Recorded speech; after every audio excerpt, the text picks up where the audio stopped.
વડોદરાના તેસર તાલુકાના મહેરાકુહા ગામમાં ગરીબોના આવાસના કથિત ભૂતિયા ડેમોલિશન મામલે તંત્ર હરકતમાં આવ્યું છે. તાલુકા વિકાસ અધિકારી દિનેશ પટેલે સ્થળ પર પહોંચી પંચનામું કરવાની પ્રક્રિયા શરૂ કરી છે. જિલ્લા વિકાસ અધિકારી આનંદ પાટીલે સ્પષ્ટ કર્યું છે કે મંજૂરી વિના મકાનો તોડી પાડનારા જવાબદારો સામે કડક કાર્યવાહી કરવામાં આવશે. આ મામલે જેસીબી ચાલક અને માલિકની પણ પૂછપરછ કરાશે અને જરૂર પડીએ પોલીસ ફરિયાદ નોંધાશે. રિપોર્ટર અંકિત પરમાર, સાવલી, વડોદરા.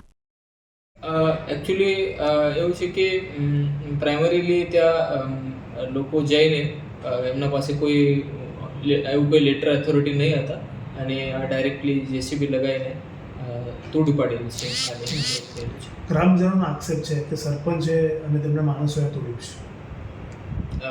પ્રાઇમરીલી તો ત્યાં કોણ હતા એમની કોઈ જાણ ઓળખ થયેલી નથી, પણ એવું છે કે લોકો ત્યાં 2-3 ઇસમો ત્યાં જેસીબી લઈને આ તોડેલું છે એવું આપણે જોવા મળેલું છે.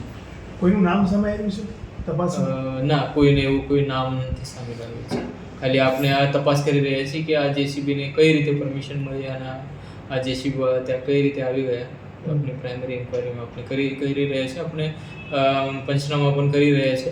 બધું જ લોકોને સ્ટેટ ટીડીઓનું કેવું છે કે વૃક્ષારોપણનો કોઈ કાર્યક્રમ થવાનો હતો અને એના અંતર્ગત તોડવામાં આવ્યું છે, એવી કઈ જાણકારી આવી છે તમારા ધ્યાનમાં? એવું કોઈ ઓફિશિયલ ના કરેલું છે કે ભાઈ આ વૃક્ષારોપણનો કાર્યક્રમ છે અને એના માટે આ જમીન ક્લિયર કરવાની છે. સામાન્યતઃ એવું કે પંચાયત એક્ટના ધોરણે આપણે કાર્યવાહી કરી, નોટિસ આપીને આપણે કાર્યવાહી કરવાની આપણી પ્રોસિજર રહી છે, પણ એવું કોઈ પ્રોસિજર ફોલો ના થયેલું છે. વિધાઉટ પ્રોસિજર આ થયેલું છે. સર, આપ તો આટલા અધિકારી આઈએસ મહેરાકુવામાં જે આવાસ તોડી પાડવા બાબતે જે અરજદારોએ મને આવેદનપત્ર આપેલું હતું ઓફિસે આજે બપોરે, તો એની અત્યારે ઘટનાસ્થળ સ્થળે રૂબરૂ મુલાકાત કરી આગળ જે પણ દોષિત હશે એની સામે કાર્યવાહી કરવા માટે પંચકેસ રોજકામ કરવા માટે અમે આવેલા છીએ. તો આવાસ લાભાર્થી જેટલા પણ છે અહીંયા એમને રૂબરૂમાં પંચકેસ કરીને નિવેદન લઈ અને આગળની ઘટતી કાર્યવાહી કરવામાં આવશે. સર, કેટલા પરિવારો, કેટલા મકાનો અહીંયા હતા? આવાસ અંદાજિત 19 આવાસ હતા. હવે તલાટી કચેરીના રેકોર્ડમાં કેટલા આવાસ છે એ પણ ચેક કરવામાં આવશે અને જે પણ દોષિત હોય આ ગેરકાયદેસર રીતે તોડી પાડે છે એની સામે કાર્યવાહી કરવામાં આવશે.